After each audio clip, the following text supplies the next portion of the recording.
বৰ্ণিবাৰী আঞ্চলিক শাখা সাহিত্য সভাৰ উদ্যোগত ২৪তম অভিনন্দন অনুষ্ঠান বৰক্ষেত্ৰী সমষ্টি বৰ্ণিবাৰীৰ মিলন হাইস্কুলত বিভিন্ন কাৰ্যসূচীৰ অভিনন্দন অনুষ্ঠানৰ আয়োজন কৰা হয়।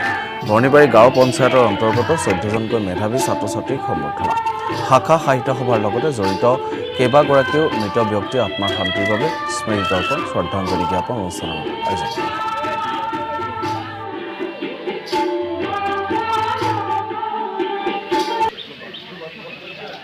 বৰ্ণিবাৰী আঞ্চলিক শাখা সাহিত্য সভাৰ অভিনন্দন অনুষ্ঠানটো আজিয়ে পতা নাই।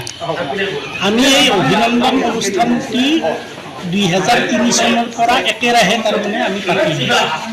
ইয়াৰ উদ্দেশ্য হ'ল কি যে আমাৰ এই অঞ্চলটো আচলতে অতিকৈ পিছপৰা অঞ্চল। নলবাৰী জিলাৰ ভিতৰতে ইয়াৰ বেছিভাগ মানুহ মাছমৰীয়া মানুহ, বড়ো মানুহ আছে আৰু আমাৰ মুছলিম মানুহ আছে, বেছিভাগেই অশিক্ষিত আৰু অনুন্নত। গতিকে আমাৰ উদ্দেশ্য হ'ল কি, যদি আমি সমাজখনক আগুৱাই নিব লগা হয় তেতিয়া ছাত্ৰ ছাত্ৰীখিনিক আগুৱাই নিব লাগে।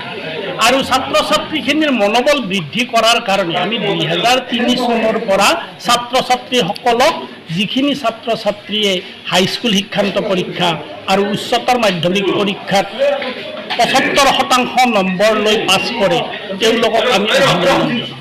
এই অভিনন্দন অনুষ্ঠানটিৰ লগত সংগতি ৰাখি এইবাৰ আমি কৰিছোঁ কি যে আমি অকল হাইস্কুল বা হায়াৰ ছেকেণ্ডাৰী পৰ্যায়তে সীমাবদ্ধ নাৰাখি আমি এইবাৰ কৰিছোঁ কি, যদি ছাত্ৰ ছাত্ৰীখিনি সৰুৰ পৰা প্ৰাথমিক পৰ্যায়ৰ পৰা তাৰমানে আমি প্ৰতিযোগিতামূলক মনোভাৱ দিব পাৰোঁ, তাৰ বাবে আমি প্ৰাথমিক পৰ্যায়ত এইবাৰ চিত্ৰাংকন প্ৰতিযোগিতা পাতিছোঁ। মধ্য ইংৰাজী বিদ্যালয়ৰ বাবে আমি কবিতা আবৃত্তি প্ৰতিযোগিতা পাতিছোঁ আৰু হাইস্কুল পৰ্যায়ত আমি